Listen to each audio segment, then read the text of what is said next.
Well, thank you so much for being here. My name is Leyla Fakhr. I'm the artistic director at Verse and part of a really amazing team I run. Are you taking selfies?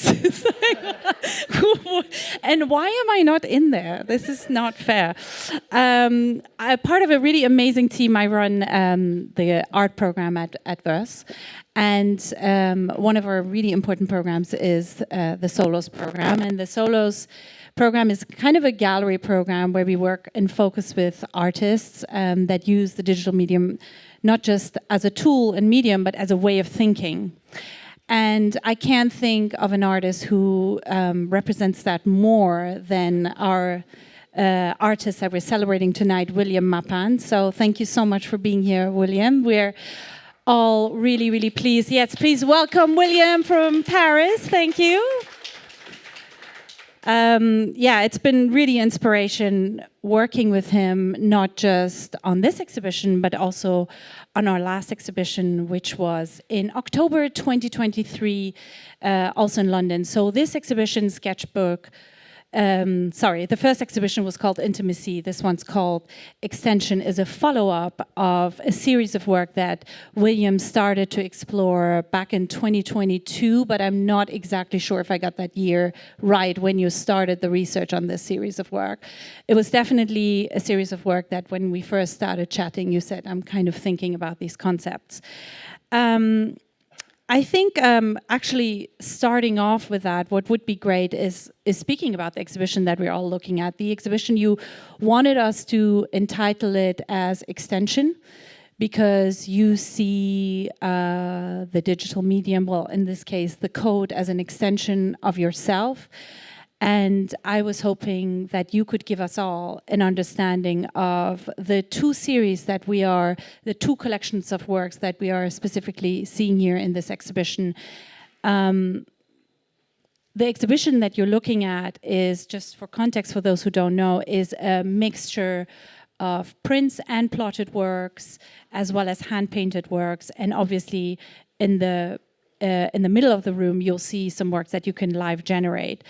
So yeah, William, can you give us a bit more understanding of these two collections that we're looking at and Extension as an exhibition? Yeah. Working? Yes? Working? No? No.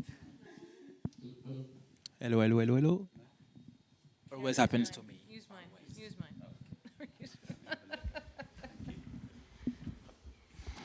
Hello, hello. Yeah, perfect. Hello everyone, thank you for coming. So yeah, I can explain, depends how much time do you have? A lot. Yeah, I've been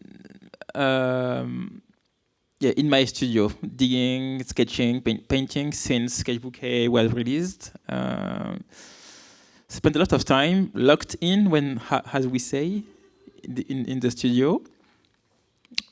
Basically, just to try to identify, just to try to make sense of who I am, what I am as an artist, as a painter, as a generative artist. Yeah, I have painter everywhere. It's terrible. All my practices, what do they mean? What the place of the computer in all of that? So yeah, I've been reflecting. Etudes is a process of how I came to Sketchbook B. You know, I think I didn't code, I didn't touch the computer for maybe 3 months, something like that, just in my studio every morning, getting up. This is after Sketchbook A. After Sketchbook A, yeah. Just keep digging. What makes you an artist? What makes you you? What's your identity? I think this concept of identity, I'm always lost of. People always ask, what do you do in life? I'm like, yeah, always like that. And I try to explain, I try to find answers. So that's what I've been trying to find. Etude is this process of reflection. Start with basic exercise, warm up in my studio, or just do vertical lines. Just try your crayons, pick colors, put them on the paper, and see what happens. Do it, hundreds of times, literally, and at some point try to understand your patterns, try to understand your way of doing it, and try to translate it into functions, math, and code. Then I start to, evolve and try to be maybe not vertical, horizontals, grids, organic, and even more organic. Try to go from structure to no structure and still keep my mark making through all of this. And once I reach all those stages, I felt the right time to start the final series that is Sketchbook B, and to compile everything, to sum up everything into one final thing. So yeah, the Sketchbook B series is a mix of everything, a reflection of the way I draw, paint, and use of the digital medium, the iteration process, so I can combine everything. The goal with Sketchbook B was to not lose myself, my identity through the process. Because usually when you go from one medium to another medium, you lose some information, which is very annoying. So I try, as a multi-medium artist, to not lose what makes me an artist through all those mediums, which is very difficult.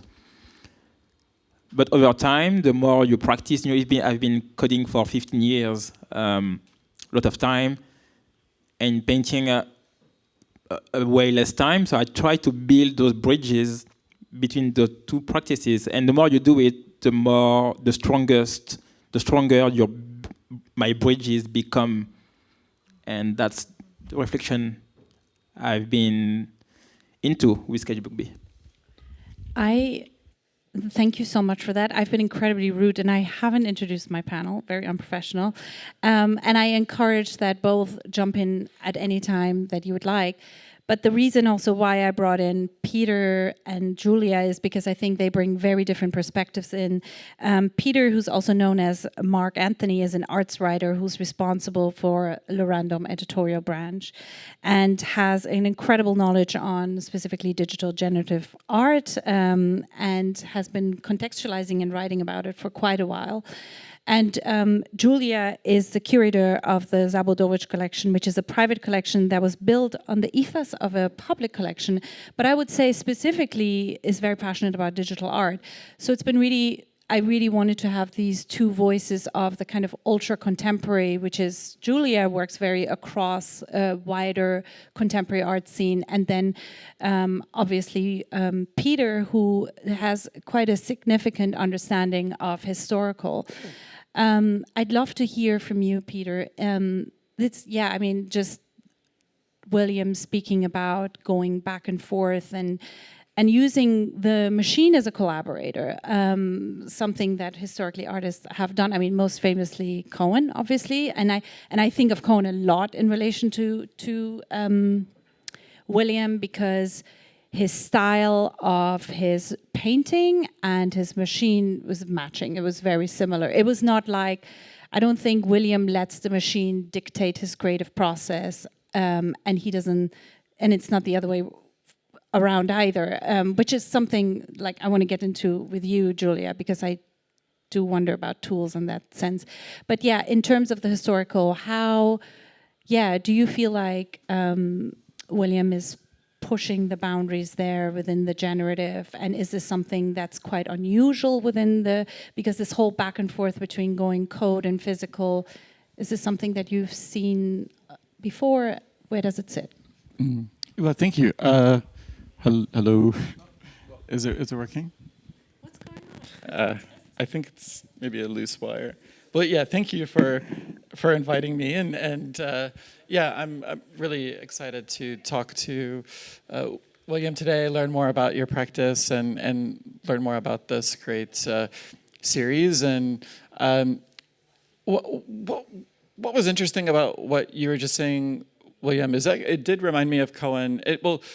Cohen talked about how his practice and his algorithms were extensions of himself. And that was, I think, a year and a half ago when we talked about Sketchbook A. Like I asked you about how or whether you saw that project as an extension of yourself, and yeah, you very eloquently talked about how you did. And I'm wondering, since you've spent an additional 18 months on it, and you must be even more familiar with it. Cohen also talked about how his algorithms were forms of self-portraiture, and I'm wondering do you have such a close and intimate relationship with your algorithms that you see them as a self-portraiture?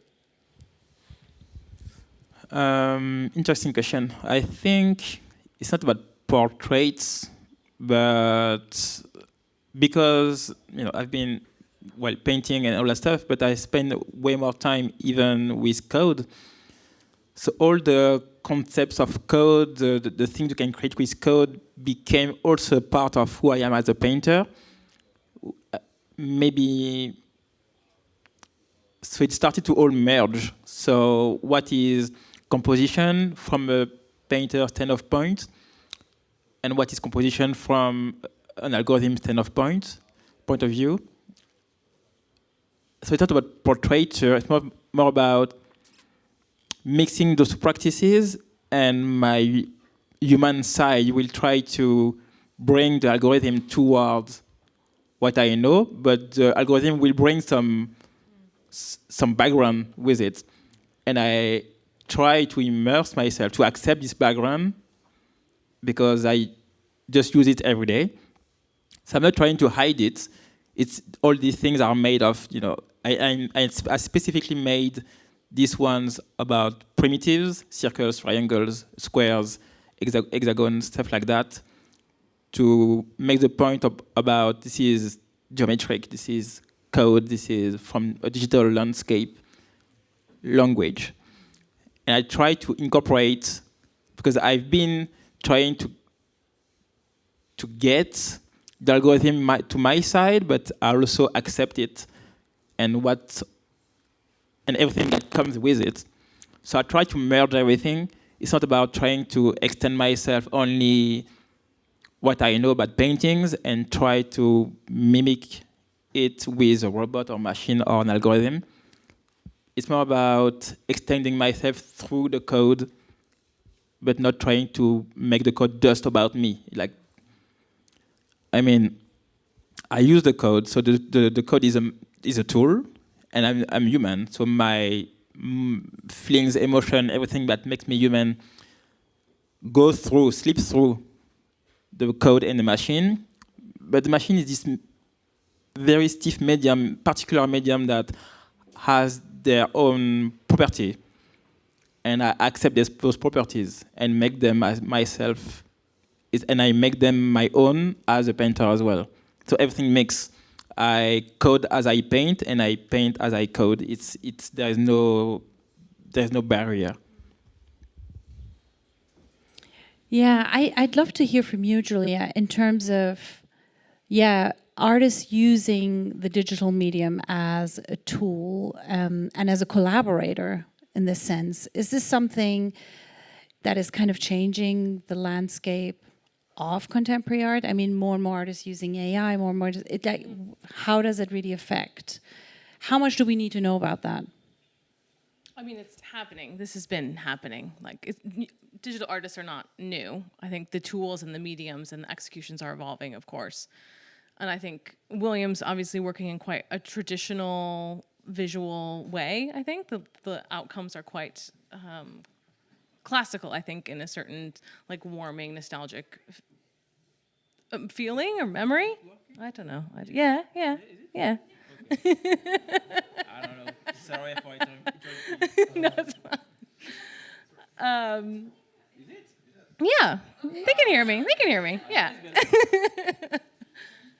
But I think, again, I think at the core of what you're asking is that the tooling is changing and evolving with technology, right? So we're talking about Cohen, we're talking about some of these really early digital and computing artists that have been working with these technologies for decades, right? So and William is employing some of that learning as well. So I think, and the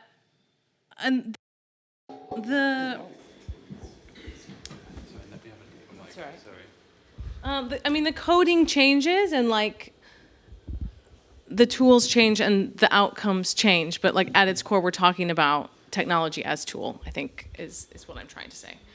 And obviously AI is coming into that. We've seen like VR, AR, we've seen these advanced kind of disruptions come into that. And I think AI in terms of how an algorithm and machine learning is a tool that artists are employing. Not all, but it very much informs a lot of practices. So I can give a few examples if that's helpful. So there's a London-based artist named Jake Elwes who works in AI and machine learning, and he has an ongoing project called Querying a Data Set, where he essentially has been working with deepfakes and facial recognition software to infuse images of queer and drag and non-binary faces within those data sets. So he queers them essentially.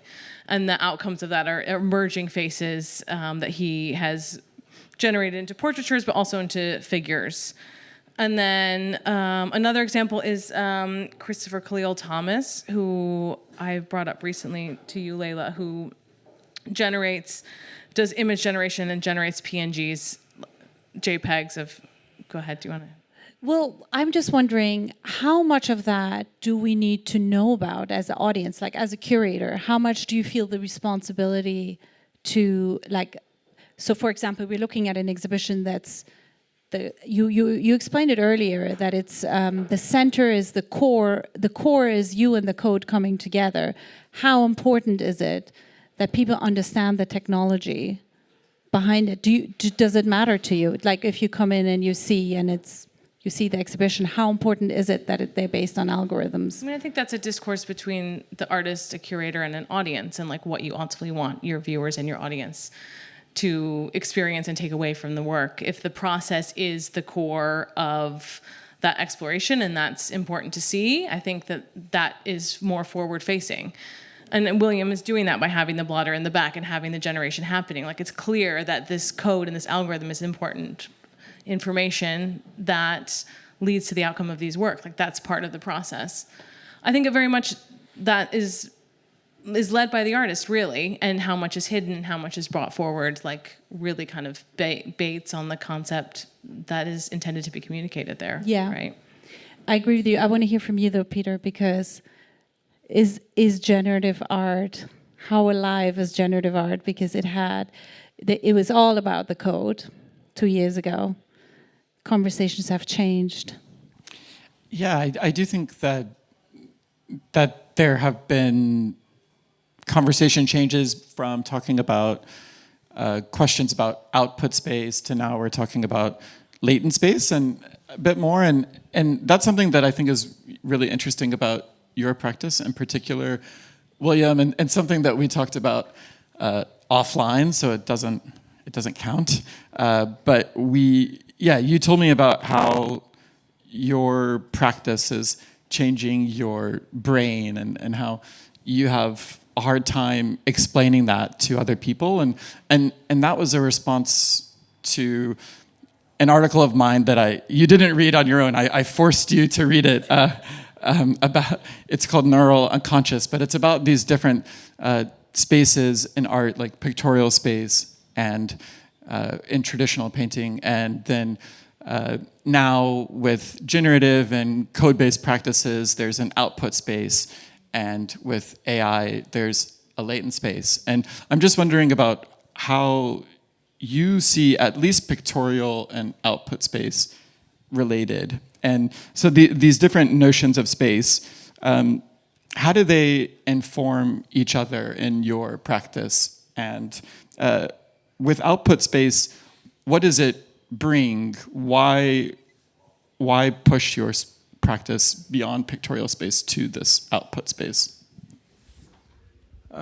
You pushed me this article indeed, but I was glad because I think I even had a question from Leyla. How do you explain your practice to people? How do you explain what do you do? I'm like, always, it's a struggle every time.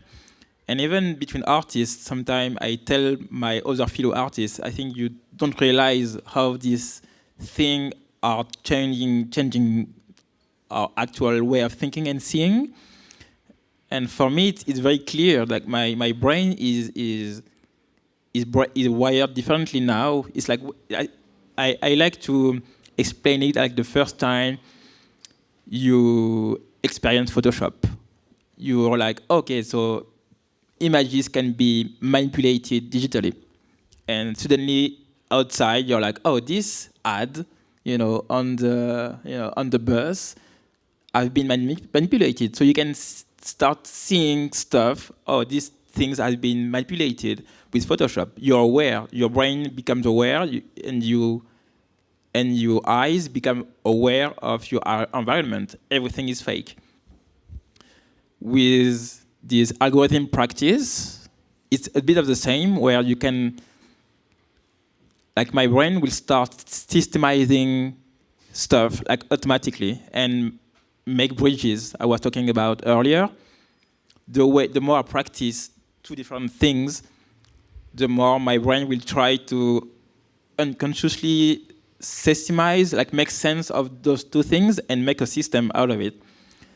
And now I'm aware of it, so that's why I spend so much time into my studio, because I knew this process will happen naturally. I know that by default, my brain works like that. The more I do something, the more my brain will try to make a system out of it. And if I can systemize my identity, my way of mark making, then it's also a way of digging into myself. So I really see that as a new way of seeing through systems, through code, through algorithms. And yeah, it's a new way of thinking, I think. It completely is. And I think one thing we failed at this exhibition is that it's really, really hard to curate an exhibition of an artist who's digitally so native, because the work is very much alive in the code. And it's very much alive on the browser. And actually, recently, for those who've missed it, there have been so many different discussions about Williams' code showing up differently on different browsers. And we had so many discussions about this. This is very much part of Williams' work. It's part of his trait. Is something that he appreciates and respects about the space that it's emerged in. And this is something that I found really hard to translate into a physical exhibition. Like, how do you really show digital art in a physical space? Because you lose out, and this is a conversation that comes out a lot, but you lose out, for one of the important parts about understanding Williams' work is really interacting with the code, which is why we have the live codes in the back, so that people can just generate. And because the more you generate, the more you understand the work. But yeah, it lives very much on the browser. I don't know, like, I'm going to start again with Peter. Sorry, I'm going to come to it. But are we being pretentious making an exhibition here? Like, does it need to stay online only? Yeah, I mean, okay, you were supposed to say no. No, of course not. No, I mean, I do think what I love about bringing these exhibitions out into the world is you actually see the dimensionality of the work, and you see dimensionality is so important for the digital too, because it's so often reduced to flatness and to screens. And so yeah, I mean, I think it's paramount that you go and you see the plotter, and you see a little pool of paint, and you see that it isn't completely a two-dimensional, that it's a three-dimensional surface. I mean, yeah, I think that's certainly a way that you can connect to the digital beyond what you can see on screens. And yeah, I mean, I definitely think that it kind of reminds me of questions about what's missing in the space, and one thing, I was talking to Tina Rivers Ryan recently, and she was talking to me about how one thing that's missing is artists that speak the language of contemporary art. And yeah, and I'm wondering about, for Julia and William, like Great question. How important is that for you when you are meeting new artists that they speak that language? Because it is, I mean, maybe you can talk about it, but it is a language, and does that do you automatically discount artists who can't speak that language? And do we need it? Yeah. Well, can we also define it? Like, what do you... Absolutely. Like, I think there's a lot of different ways to move through contemporary art spaces. There's artists that work with markets and commercial galleries, and artists that work in institutions and social spaces. So I think there's a lot of different ways to navigate an art career. So it's to me, what's inspiring with working with artists is artists that are holistically making their work and doing what they need to do that. And so it's finding the right placements and the right outcomes and the right audiences and the right support. Go ahead. What do you... Well, I just had a realization, because ultimately what she's saying is that, can you market yourself as a contemporary artist? This is a very interesting statement. Sorry, I'm totally... No, that's all right. That's okay. Yeah, I mean, yes, market, but also, like, find your people, find your public. Like, I think it doesn't always have to be associated with a market per se. I mean, you can be, like, working with funding bodies and finding ways to engage monetarily in different ways. But I think that you have to... I'm torn. I mean, you have to play the game, like, a little bit, but I hate to say that, because I don't think that that's entirely true. But also, I feel like, so for William in particular, I feel like he, even though he's very well known in the, what do we call it, Web3 space, digital space, what do we say? I struggle with definitions. I don't know. But I think for me, he's like, the ultimate contemporary artist. I mean, here you've got somebody who's exploring what the idea of sketching means in 2025 and is using code, paint, plotting, various different mediums, a way of thinking, trying to make sense of form and color and his artistic self-expression. And that's, for me, like the ultra uber contemporary. And that sits for me, in that space. And I think the reason why is for me, what makes him a serious artist is the consistency. I mean, 2 years on, very unusual, please correct me if I'm wrong, Peter, for an artist to kind of get so deep into, understanding a certain route of, artistic expression. I don't know if you have any thoughts. Yeah, well, yeah, I mean, it does remind me of, I do want to hear I want to hear more from William, but it does remind me about, so Helen Molesworth. So I think there's two Helen Molesworths. There's one at the V&A, but I'm not talking about that Helen Molesworth. There's the Helen Molesworth based in LA who was at MoCA for several years. And Helen, she talks about the speed of art, and she talks about how art should be slower to oppose our chaotic, networked modern life, and art. We need art for that balance, to balance our lives. And I always thought that was really interesting. And I think, William, you're the perfect person to ask about it, because I don't really agree with her, but I think it's really interesting. I don't agree because I do think that art should unfold slowly. It should hibernate. It should be, smuggled from generation to generation. But we also need art that talks about today, that talks about what's happening right now. So I think we need both. But so I'm curious, what do you think? And I think your practice, like you were saying, Leyla, perfectly exemplifies that. You combine that speed of art, but you also combine it or juxtapose it with blockchains and algorithms. And so I wonder if you agree with Helen or disagree with her, and then, how, just in general, by working with algorithms and blockchains, are you, how does that add to your practice? How does it add to what you're showing the world? I think, the Helen code, I think, is very interesting. I would say it's maybe incomplete. I would add, just need to question your world. Art is about questioning your world and challenging it. So if the world is fast, make it slow. If it's slow, make it fast. And just go the other way around, because otherwise, where do you do that? Other than art. In my case, I think it's all about intention and choices.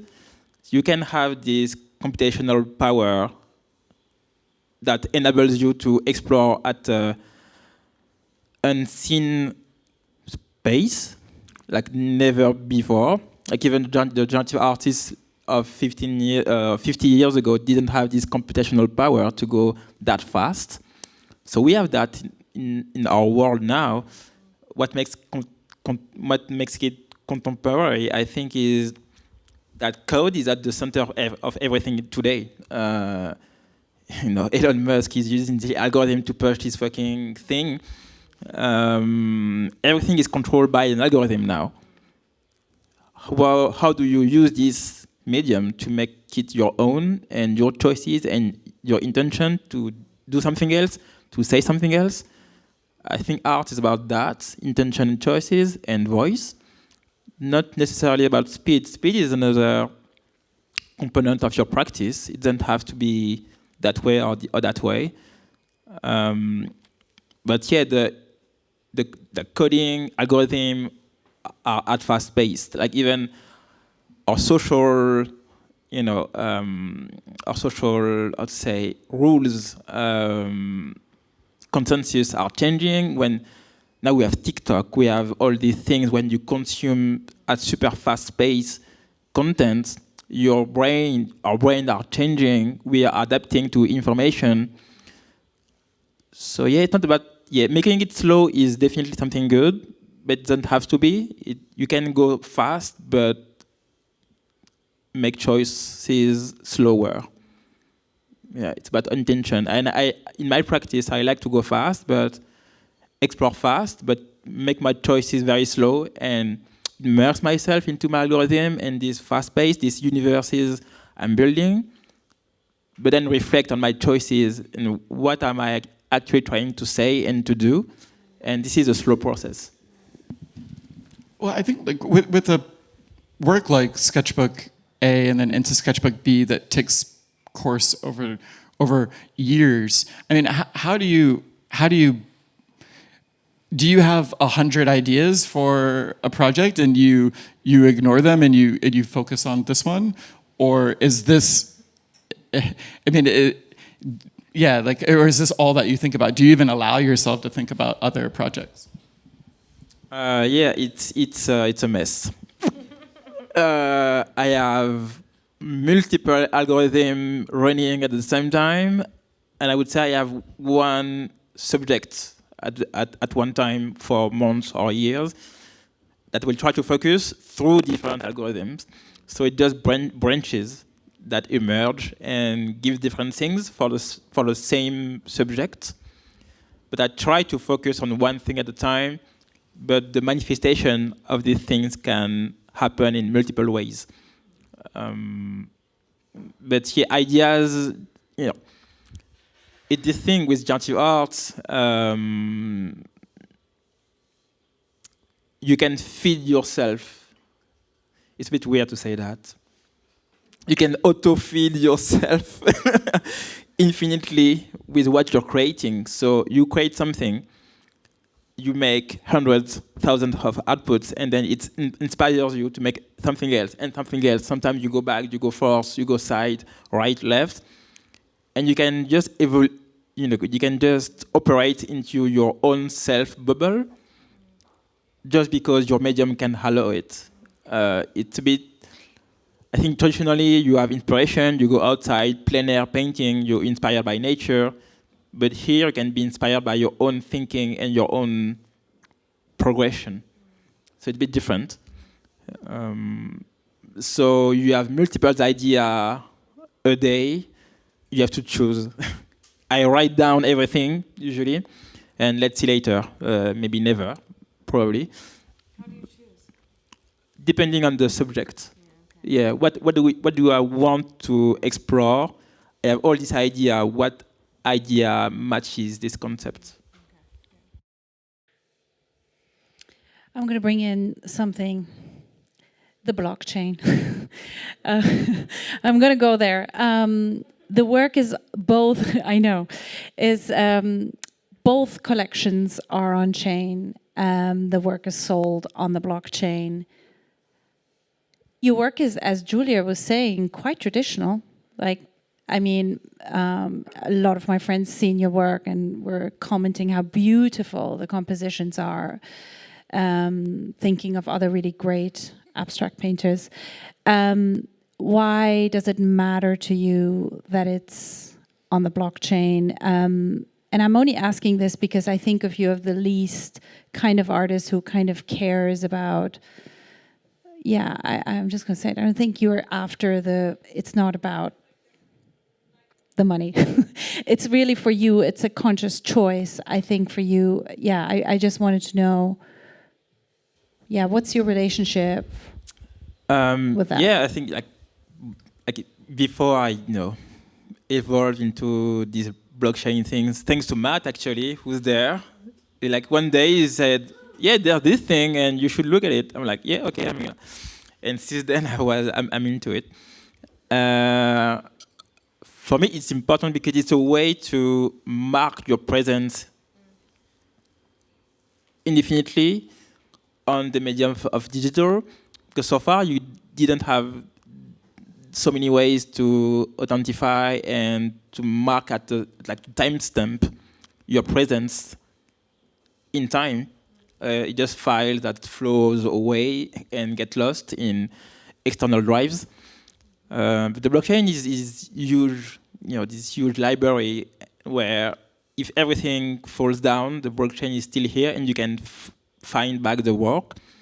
So it's more about being present into this world at that time and show it to the world.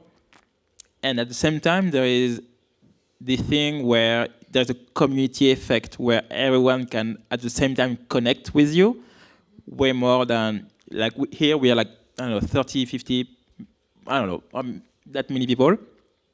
But once you open it to internet, everyone becomes aware of something, and you can share something with everyone. We had 1.5 million generations of people generated 1.5 million times Sketchbook A. I'd be curious to know what that number is after this one, but it just shows you there was so much momentum, so many people got involved. Julia, it makes sense, right? Why does the art world still have problems with us? I mean, I can't answer that question. God. Well, I do think there is still this weird divide, right? It's just crazy. Still. Yeah, I mean, I think there was some like intersection kind of in the NFT boom like a couple years ago, and like there was a push for collectors to add NFTs to their collections and institutions to do the same. I think that's kind of what it takes. I think it does take collectors like actively engaging with and you as an institution, yes. Shall I say, you acquired one of our NFTs for your collection. The Salvador's collection has quite a few NFTs and has also commissioned NFTs, so that they were quite involved, and that's rare, I think, and refreshing to have a private collection really lead on that. But we need to see more in institutional spaces and institutional collections, I think. Do you think that's what it takes, the validity of an institution? I think it bridges the gap. I think it would start to do that and start to kind of and that is happening, and I think that just it's continuing to be active and continuing to host work on blockchains and have discussions around authorship and how they're functioning. And have you exhibited your NFTs at the I mean, you probably only showcase 1% of your collection, 3%, but we do, yeah. If you were, how would you do it? I mean, that's a really good question. One of the first shows I curated at the collection was entitled Among the Machines, and it was a collection show about the kind of intersection with AI and how artists were using advanced technologies. And we were like, do we include the NFTs? but how are we going to do it? Like, are we just going to put them on a screen in the lobby? Like, it just No felt, one must know. Yeah, like it really did. There really is, I think that, you know, in the tools and in the methodology of exhibition making, it is hard to integrate NFTs in a way that feels authentic to the process and to the work, and really how NFTs are intended to function. That, like, putting them on a screen feels quite cheap, and like it doesn't really do a service to the work, which is not really the business that we're all in. So. To answer your question, I think it's a hard problem to solve still, and I think it's continuing to advocate for these works and finding different ways of displaying them and bringing people together around them, because they are important. They are crucial works. Yeah, I think this question won't be solved anytime soon, because I mean the technology goes so much faster than we as humans, and that even the hardware can't follow the pace of software and internet. It's evolving so fast. We can't keep up. To me, the perfect display for digital art doesn't exist yet, because it goes so fast. We can't keep up with the pace, but it will come, no, sooner or later. But it's also the energy of people. It's the discussions. It's like it has a currency when there is a release, when an artist has a new work out, when the discussions that happens on social media around the release makes kind of the work. Those are the most important, I would say, NFTs, and probably fetch better, you know, results as well as part of that. But it's the currency of people that make it the project, and that's almost like a performance that's ephemeral, and you cannot really restage that, because that happened and that was gone. I wonder. I know you speak. You speak a lot about, like, how on earth can we, like, how can these two worlds merge? I know you have mixed feelings about it, but what can we do? Well, yeah. I guess for me, it's not so much about blockchains or NFTs. It's more just about digital work and who's making interesting digital work. And I think the blockchain part it's mostly perfunctory, unless it's something like protocol art that is intentionally looking at the unique characteristics of the blockchain and exploring them in some kind of blockchain formalism, which is a term that... Watch the YouTube. Right, Mitchell Chan is kind of coined this term, and he's talked about it at Art Blocks last year. Marfa, he's talked, and then I talked about it with him recently. So, yeah, to me, blockchains are not super important. It's who's making digital work, and then what I think it goes back to those conversations with the contemporary art world, and I think that one of the reasons why they are not as maybe interested in talking about blockchains and NFTs, and you can correct me if I'm wrong, is that there tends to be a focus on markets and economics when those terms are brought up, and that means that there's less time and attention for, I don't know, the concept or the vision or in any kind of part of the work that goes beyond those things. So when Tina Rivers Ryan talks about artists speaking the language of contemporary art, I think that's what she means. It's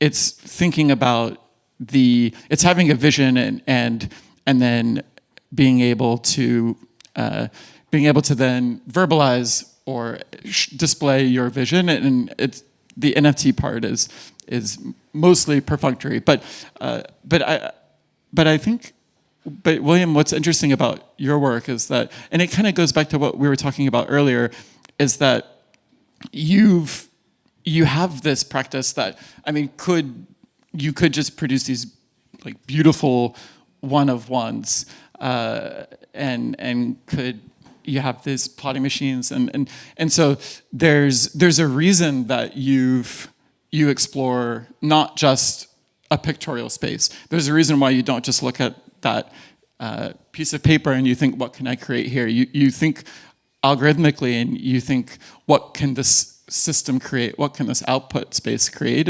And so I think that kind of thing get enabled by blockchains and NFTs. And so is that what drew you to the space? Was it that kind of, that ability to explore beyond an individual output and explore outputs, an output space? Or can you do that without NFTs? Do you need NFTs to do that? You don't need NFTs to do these kind of things, definitely not.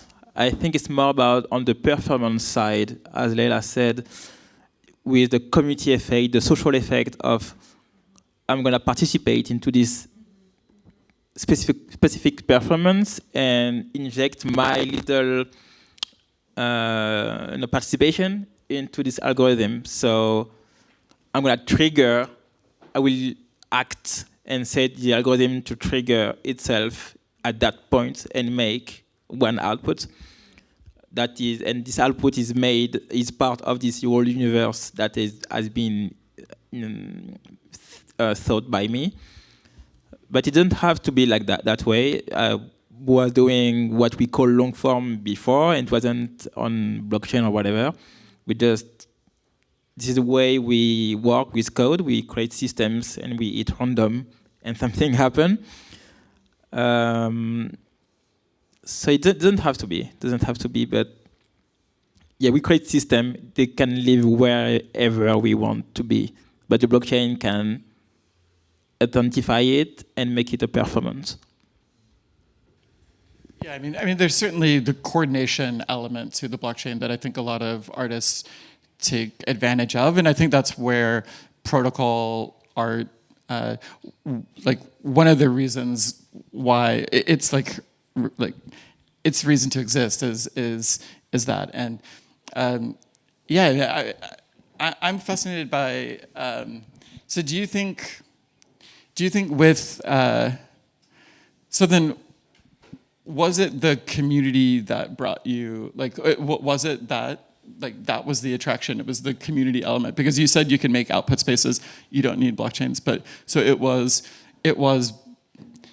the coordination mechanism element of it that attracts you? For me, I think I saw a challenge because my practice, it was a very small part of my practice. I make systems, but I don't make them a world of their own.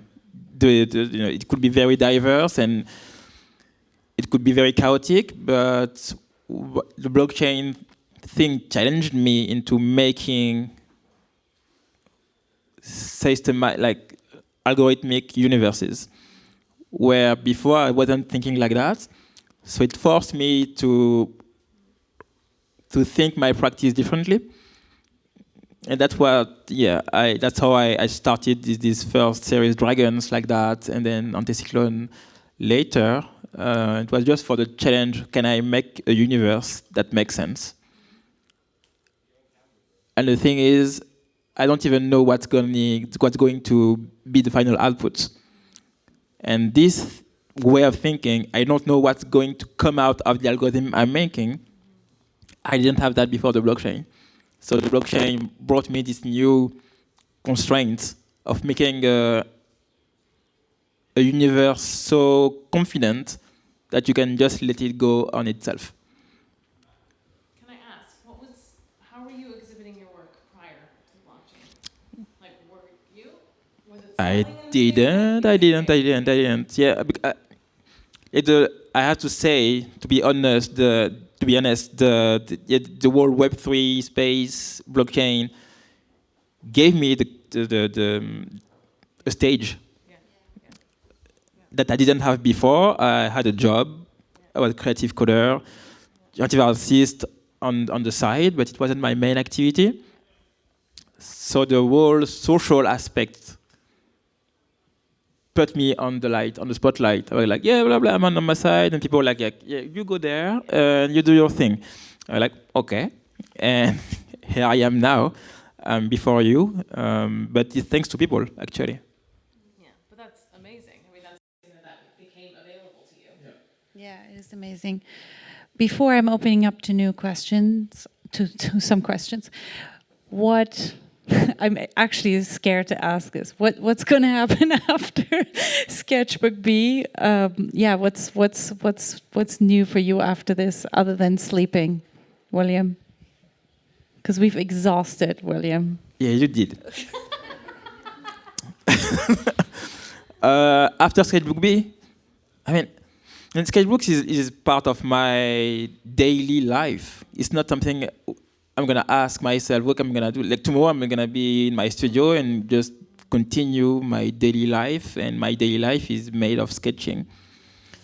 And at some point, it will make sense to make a C or D or whatever the letter.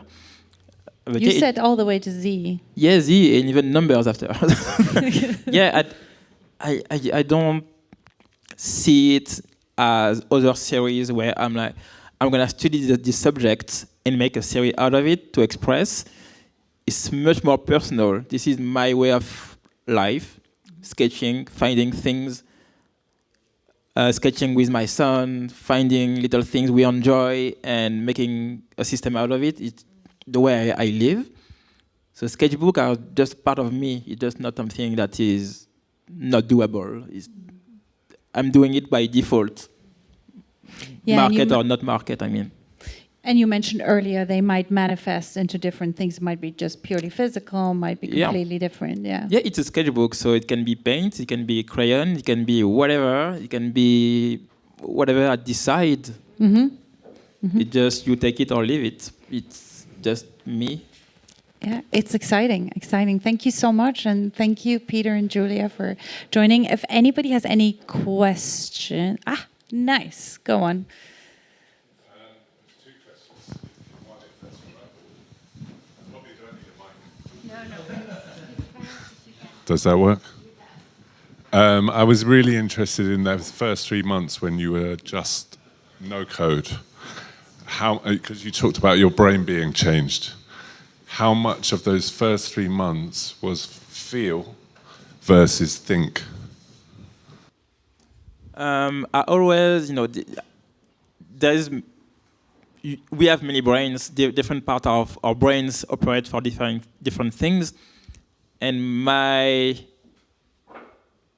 little corner of my brain that operates painting is not related to code. It's just being free in expression, and you do this instinctively or by what you see directly in nature in front of you.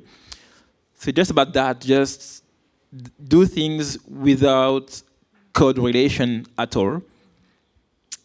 But at some point, my brain is changed, so the other part are going to knock the door and hey, I'm here. So what do we do with these 3 months of work? Let's do something. So that's how it happened. Could you put a percentage on how much of it is? It's just I'm really interested in that first 3 month period where you're finding yourself.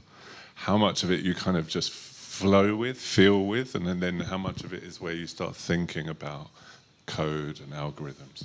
I think it's maybe 80% of just flowing with your, because when you paint, you use your body, you move around, so your brain is not even connected. It's like disconnected. It's like, yeah, whatever. And then the more you do it, the more the other one is going. So I would say it was maybe 90% at first with no code, and the more you evolve, the more the brain code start knocking the door. Hey, I'm also here. Let's talk. Makes sense. And then just a quick one, an easy one to answer. We ask people who speak 2 languages, and you talked about information being lost between 2 mediums. Do you dream in code or do you dream in outputs? Both, I would say.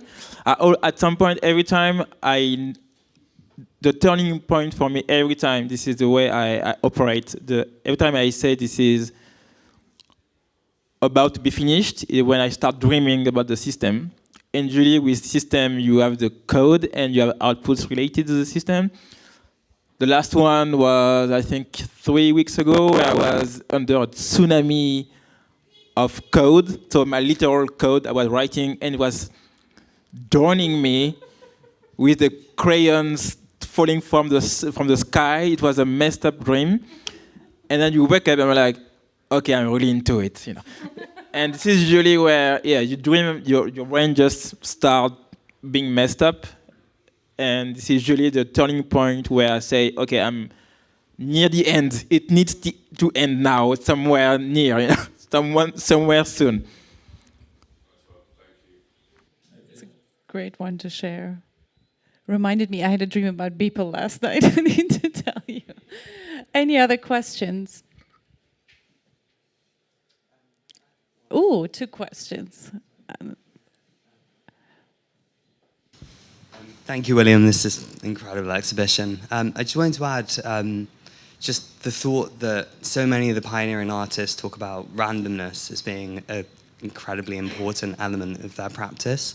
And I just wondered how much you see randomness within the algorithm as a crucial element of your practice. Yeah, I would say it's at the core, like there's some generative artists in the room. I see. We'll all say it's at the core of the practice because you make the choice to not choose. You make the choice to be surprised by your code, and the more you chain random components, the more more complex your universe becomes. So it's at the center, but at some point you don't think about it anymore. It just happens naturally. Oh, on this road, I'm gonna pin this point and make it random because I wanna be surprised, and it just become instinct. It just become natural. It's a way of drawing. You draw, but you have another driving force that you don't control totally. It's about this tension, but this tension is become natural, and you can loosen it or make it stronger. It's just become something you don't even think about it anymore. So I don't think about it. So do you think anymore. it kind of becomes part of human intuition in a way, like the kind of creative intuition that you have? That Yeah, and I think I was saying it changes my brain even when I'm outside and I see scenarios. Oh, this car could go left, go right. What if it goes left? This could happen. This could happen. But what if it goes right? And you start just building scenarios into your brain, into your mind. It's a bit mad, yes, but this is the way the brain operates. At some point, it just becomes natural to imagine possibilities. Randomness is at the core, but becomes not even a subject anymore. It's just normal. It's another language, like another word into your lexical. Can I ask one final question? Do you mind? Yeah. I'm just intrigued by the fact that you now have a child, and obviously they have incredible free intuition that's uninhibited. Have you been inspired by that aspect of your seeing your child see creativity for the first time? It's definitely been interesting to see him evolve, and from the very beginning, he gets a crayon or a brush and he makes stuff. And the more he grows up, the more his environment affects him unconsciously, but he's not even aware of it. But now he can't make the things he was making 2 years ago. And I'm really interested in that as well. Like, why can't you? What blocks you? How can I, trigger these things that you could do before? And it sends me back as well in my condition as an adult. How can I break the things I believe in, and what are my stoppers? Yeah, how can I break everything to go back to this instinctive, this instinct drawing and natural way of doing things? It's been inspiring to see him evolve at least, and even to send me back to question I had even before. I think Ralgo had one question, and then no? And we can then close off. That was actually a lovely question, the previous one, because I know previously you've been inspired by Paul Klee and that sort of childhood link is very interesting in general. My question, just my personal, trying to understand, is how you feel about AI and how you feel like you might integrate it in the future in your work or not. Because obviously you've stayed very much true to a pure generative form, whereas I know a lot of people are looking at how it mixes together now, AI and generative. So it'd be very interesting to see your own thoughts on how you may, or how you feel that you would potentially integrate it or not in your work in the future. Yeah, it's a great question that I have a lot of time. I think for me, I'm fine for now. I have a lot of my plate that I need to explore without having an external universe to come in and to explore. I have so much already to think about, and having AI to amplify those questions, I'm not into it yet. I think I don't need it yet. I just don't need it so far. I just like to think on my own without, like, to be inspired naturally and not having to have, because it is another medium, another thing. And as I said, as soon as you add another medium, how do you keep yourself through all those mediums? AI is a big danger of, will you lose yourself into this thing? How do you inject yourself into this whole data set, this sea of data? So yeah, I'm very careful into my use of AI. I tried, obviously, a technologist as well, so I try stuff for fun. But I didn't see any interest so far. I'm just like, yeah, maybe later. But as a way of outputting something out there, I didn't find any interest so far. But as a tool for generating colors inspired, like trained on my own color, stuff like that, why not? Like if it's part of the process, but if it participates to the final output, not yet. Keeping it pure, I like it. If Julia and Peter, you've got nothing else to add, I will close off. Thank you, William. Thank you, Julia and Peter. So great to have your insight and always so nice to hang out. Thank you for everyone who made it this evening. It's been so lovely. So thank you so much. And hang around for a glass and enjoy the rest of the exhibition. Thank you so much.